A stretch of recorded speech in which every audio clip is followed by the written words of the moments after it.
No one remembered when the garden first bloomed, only that it never stopped even in the coldest winters. Nestled in the forested reaches of Ghastly County, Vermont, the Dunwick homestead stood like a bruise on the landscape. The house, a crumbling, 3-story farmhouse with its white paint perpetually yellowed and flaking, sat at the end of a long gravel road, shrouded by pines and suspicion. Local children used to say the trees leaned in too close, as though listening, and that the garden behind the house was always wet. The town of Whittleham was small, remote, and chronically unchanged. Just under 900 residents as of the last census in 1990. A single post office, a diner that closed on Sundays, and a town hall that doubled as the library. People lived quiet lives, proud of their distance from the world. But even among Whittleham's private people, the Dunwicks were seen as unusually reclusive. From what little anyone knew, the family had lived in that house since the late 1800s, tracing their roots back to some of the earliest settlers in the region. There were photographs in the town archives, sepia-toned portraits of stiff men in waistcoats and hollow-eyed women holding infants that looked like porcelain dolls. Always the same surname, always that same backdrop, the tilled soil behind them, that garden framed by stone. Harriet Dunwick was the last of the line, or so everyone thought. A woman of uncertain age, possibly in her 70s, who rarely left the property. Her appearance in town was an annual ritual. She came in early March, alone, to buy tools, fertilizer, and sacks of bone meal. She paid in cash, never spoke unless spoken to. In an interview recorded in 2004, former Whittleham grocer Alan Petrie recalled, she'd come in just as the frost started to lift. Same time every year. Always had this list, always folded real neat in pencil. Never smiled. Her eyes were wrong, real light like glass, but cold. Gave me chills every time. No one knew where she came from before that. Official records were thin. The last documented Dunwick before Harriet was her father Samuel Dunwick, who had died in 1963 of unspecified causes, according to the single-page death notice archived at the county courthouse. His name appeared once more, on a notarized deed transfer to Harriet dated April 9, 1963, the same week he died. It wasn't until 1998 that anyone thought to question what had been happening at the Dunwick property. Before that, the rumors had been quietly ignored, waved off as the kinds of stories that kept teenagers up at night. But the truth had been growing beneath the soil for generations. In spring of that year, local teenager Erin Rourke disappeared. She had been walking home from her friend Clara Miles' house just after sunset. It was a Thursday, April 2nd, and Clara told police they'd been working on a history project for school. Erin had left around 7:30, just before full dark. Her home was less than a 10-minute walk away. She never arrived. The town formed search parties. Ghastly Sheriff's Department deployed dogs and volunteers combed the woods. But nothing was found. Not a scrap of clothing, not a footprint. The trail ended near the edge of the Dunwick property, at a rusted cattle fence that hadn't seen livestock in decades. Sheriff's Deputy Laura Kessler, now retired, described the scene in a later deposition. "We knew that part of the woods well. We'd run drills through there before, and it was like something just stopped. All the noise, birds, frogs, you'd cross that fence line and it was dead silent. The dogs wouldn't go further. I've never seen them act like that. They howled and dug their paws in like they were being dragged." Erin Rourke's disappearance remained unsolved, but it reopened old suspicions about the Dunwicks and unearthed testimonies the town had long buried. It turned out Erin wasn't the first. In 1974, a boy named Paul Hargrave had gone missing while riding his bike along the eastern road, last seen near the tree line bordering the Dunwick property. He was 12. In 1956, a farmhand named Walter Griggs vanished while working for the adjacent Whittle farm. And in 1939, according to a yellowed news clipping from Whittleham Daily Post, 2 sisters from Bell Hollow were lost during the annual Harvest Festival. Last seen near the Dunwick Lane. These disappearances were never connected, at least not officially. But with Erin's case reopened, patterns began to emerge. The dates, all in early spring, all within the same 2-week window, March 29 to April 12, all victims under the age of 18, and then there was the garden. At the back of the Dunwick property lay nearly an acre of raised beds ringed by low stone walls. The soil was a deep, unnatural black. Even in winter there were signs of growth, dark, leafy stalks pushing through frostbitten earth. Locals swore the garden never died. Tomatoes in December, herbs with no scent, a tree that bled a pale sap when cut. Dr. Eloise Ferrand, a soil scientist from the University of Vermont, was brought in during the 1999 investigation to analyze samples taken from the property under court order. Her findings were never released to the public, but an anonymous leak to the Brattleboro Register claimed the soil contained high concentrations of calcium phosphate, trace human DNA markers, and animal marrow residue. In short, the garden had been fed. Ferrand refused to give interviews. She left the university the following year. Her last known paper, A Natural Biomass Density in Isolated Agricultural Plots, a Case Study, was withdrawn before publication. The police attempted to serve a warrant to search the house in April 1999, but by then, Harriet Dunwick was gone. The house was empty, plates still on the table, a pot of something left boiling on the stove reduced to ash, her bed unslept in. They found something in the basement. Deputy Kessler was first on scene. According to her affidavit, she and 2 other officers pried open a locked door behind the furnace, revealing a narrow stairwell leading underground. The passage led to a root cellar, or what appeared to be one. The walls were carved stone, lined with empty shelves. The air was cold and wrong, smelling of copper and rot. In the center of the room was a pit, 8 feet wide, 6 feet deep, ringed with wrought iron nails hammered into the stone floor.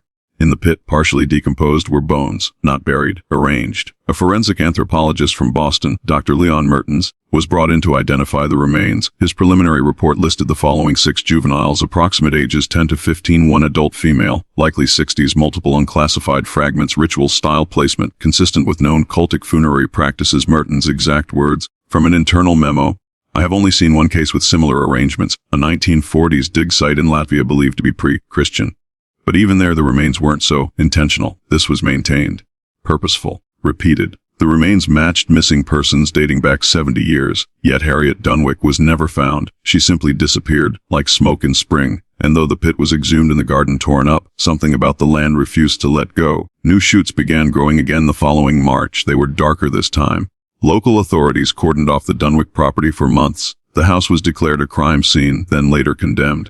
But despite the evidence, the bones, the pit, the blood-drenched soil, no charges were ever filed, because there was no one left to prosecute. Harriet Dunwick was never officially declared dead. No death certificate, no body, just a cold trail, a half-empty house, and a legend that only deepened in the absence of answers. In the summer of 2000, the FBI closed the case. No viable suspect, the report read. Presumed fugitive. Presumed deceased. Yet even among the investigators, the unease lingered. Sheriff's Deputy Laura Kessler retired that same year. In a rare recorded statement, she confessed, I used to believe in clean endings. Arrest the bad guy, find the truth, go home. But after Dunwick, I stopped sleeping through the night. That garden, I don't think it wanted her to leave. For most of the town, that should have been the end of it. An unspeakable chapter, best forgotten. But Whittleham doesn't forget easily. And in the following years, the land itself seemed to resist the silence. In 2002, a local development firm, Keller Hewitt Properties, purchased the Dunwick estate at auction, intending to tear down the farmhouse and parcel the land for cabins. They brought in contractors from Burlington, engineers to survey the soil, and a team to begin demolition. The project lasted 6 days. A fire broke out on the 7th. Arson investigators never found a clear source. The house had been unpowered, the gas lines disconnected. But the blaze ignited from inside, according to Fire Captain Neil Ramsey.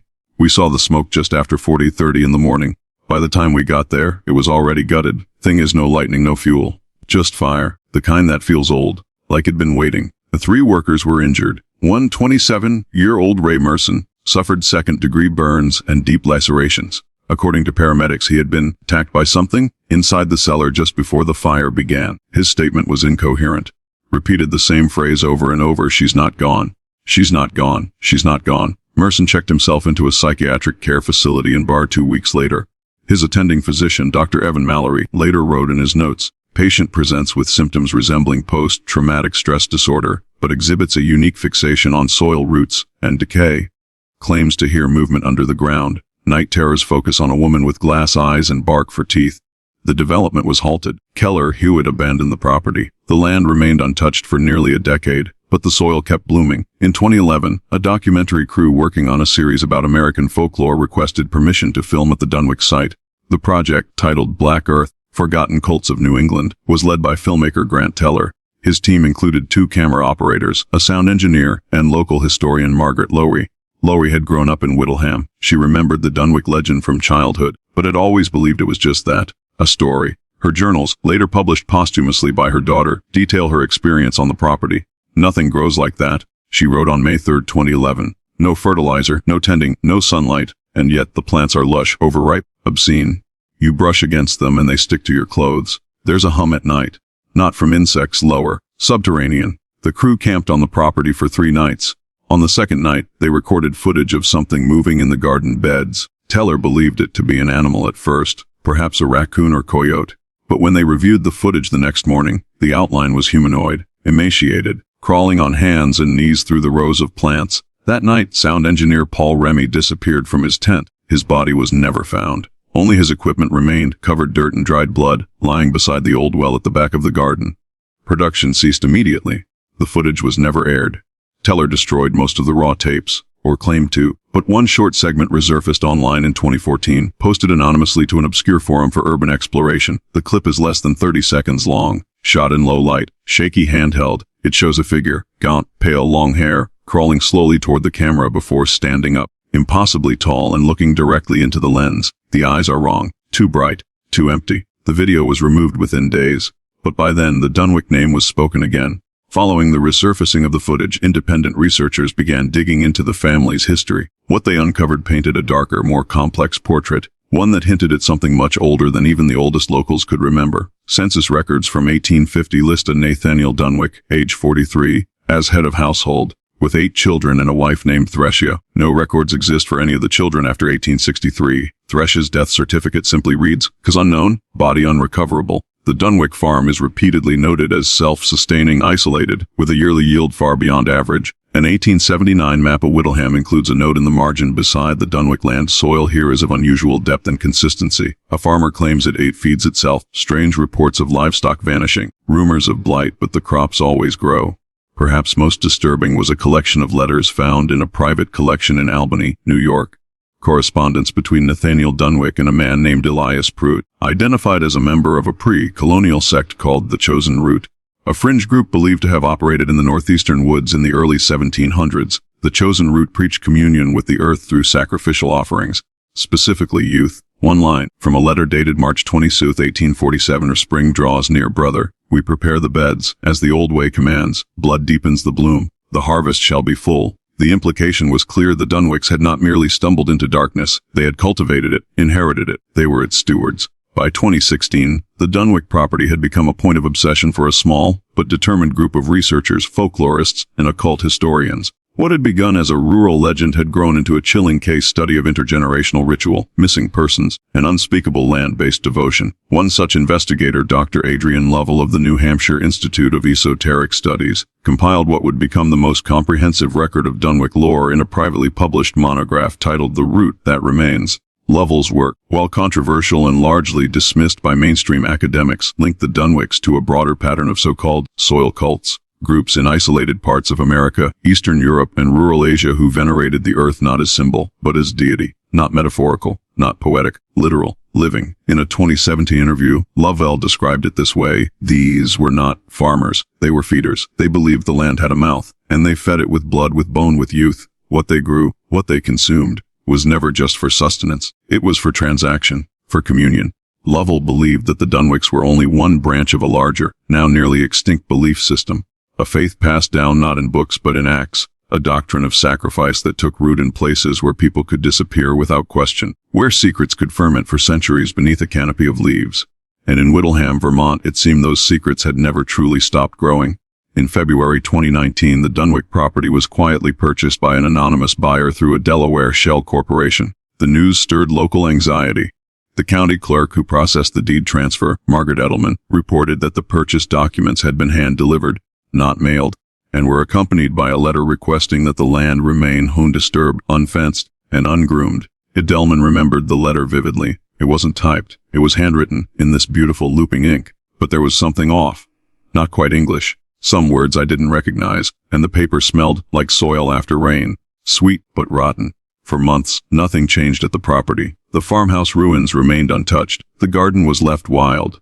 Then, in early April of that year, locals reported seeing lanterns moving through the woods at night, faint orange lights weaving between the trees, always returning to the same location, the heart of the garden. Teenagers dared each other to sneak onto the land. None of them did. Not twice. One anonymous testimony submitted to the Whittleham Gazette read, "We got maybe 20 feet past the fence before it got cold. Like, instantly. Then I heard this voice real low, saying my name. Except it wasn't just saying it, it was chewing it, like it was tasting the sound. We ran. My friend Anna pissed herself, I swear to God. Police were called multiple times, but each time they arrived the land was empty.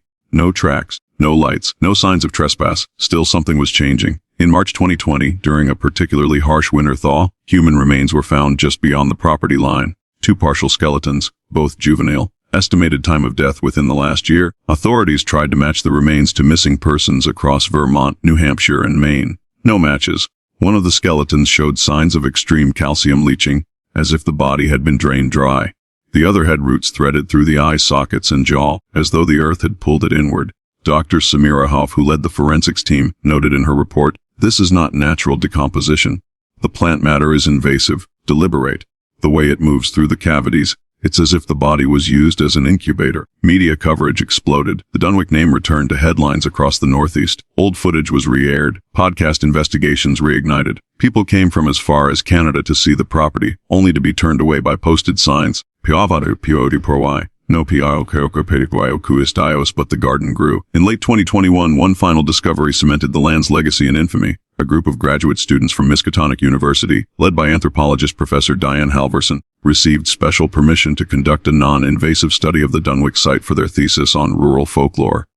The agreement was brokered through the anonymous landholder. Under the condition that nothing be removed, damaged, or disturbed, the students installed motion-activated cameras around the property's perimeter. What they captured would later be referred to in court records as Exhibit D, Unexplained Nocturnal Figures. As one image, taken on April 3, 2022 at 30:17 a.m., showed 5 figures standing motionless in the garden rows. All appeared female. All were wearing simple white gowns, their skin covered in what looked like wet soil. One of them, the tallest, had something growing out of her mouth, a black flower with petals like teeth. Professor Halverson vanished 2 days later. Her notes, recovered from her hotel room, included this passage: "It's not her. It's all of them. Every girl, every child, every offering. They never left. They became part of the soil, and it remembers." The study was abandoned. The students left the program. The footage was sealed under private litigation. To this day, no one has successfully built on the Dunwick land. Attempts at clearing it are halted by sudden illness, strange mechanical failures, or, in 2 cases, unexplained disappearances. The county has offered to buy the property back. The anonymous owner has declined every time. Yet every March, without fail, the garden begins to bloom. Locals say the trees still lean in too close, the birds avoid the air above the field, and if you walk past the fence at dusk, you'll hear movement under the soil. Feeding time. It has been over 25 years since Erin Rourke vanished on the edge of the Dunwick land. Her mother, Colleen, still lives in Whittleham. She keeps Erin's room as it was, down to the posters on the wall and the school books stacked on the desk. She's never spoken publicly about the case, until a recorded interview in 2023 with a local reporter for the Whittleham Voice. "I know she's gone," Colleen said softly, "but I don't think she's nowhere. I think she's part of it now. The ground, the flowers, that place eats what it's given, and it doesn't forget. I think if I went there, really stood still and listened, I might hear her breathing right beneath my feet." The Dunwick legacy lingers not only in myth and memory but in legal texts. In 2024, Vermont passed the Soil Sanctity and Ritual Crime Prevention Act, the first legislation of its kind. It mandates annual inspections of isolated agricultural properties for signs of ritual activity, requires counties to investigate all missing persons within a 10-mile radius of such lands, and prohibits burial or animal composting practices without oversight. The law was passed with little resistance. Most Vermonters had read the stories. Some had lost people themselves. The Whittleham school system now teaches a short unit on local folklore, though teachers are instructed to refer to the Dunwick case as cultural history, not confirmed fact. Some parents protest this, fearing it might scare their children. Others say the opposite, that their children should be scared. That fear keeps them away from the fence.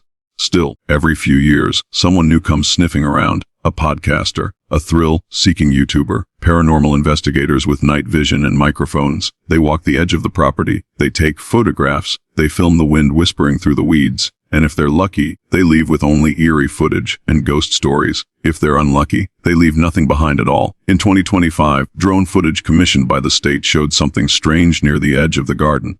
A pattern, faint but unmistakable, burned into the field like a scar. Rows of growth shaped into a spiral. A sigil, perhaps, or a message. Experts could not translate it. Linguists found no parallel. Botanists couldn't explain how it had formed without human intervention. The footage was quietly filed away unpublicized. But the locals talk. They say the land is still active, still aware. Some believe it's waiting. That the Dunwicks weren't evil, only obedient. That they were caretakers. That the spring ritual wasn't madness, but insurance. A deal. And now, with no Dunwick left to carry out the rite, the garden grows hungry again. In one final recording from Dr. Adrian Lovell, left on a microcassette before his unexplained death in 2024, he whispers, "We buried the wrong people. We burned the wrong things. The house was never the host. The land is the host. The family was just the skin it wore for a while. And now it's changing again. Watch the trees. When they bend low, when the wind stops, it's asking. It remembers the taste. Whittleham is quiet these days. Children no longer play near the forest. The path to the Dunwick land is overgrown but not sealed. A fence rusts in silence. The garden waits, as it always has, for the thaw, and every spring without fail it begins to bloom. Dark leaves, deep roots, flowers red as muscle. They fed the garden every spring, and now it's hungry again.